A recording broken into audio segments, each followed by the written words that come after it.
hello world something something. You write these programs every day.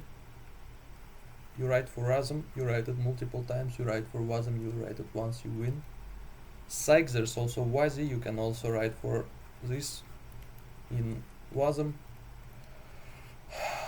Here's your WASM program, here's your WASM program, here's your code in WASM program, a bunch of stuff. Here's your code in WASM program, another bunch of stuff, pretty much one to one.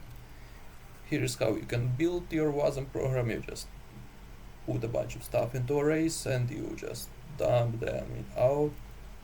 Here's a language that would be a bit more high level than that. It would look like that. You just write something somewhere that you call a function. Nice. Here's also docs for this function. You put where you write, you put what to write, you put how much to write, and that's how much you've written. It returns errors in case of errors. Wow.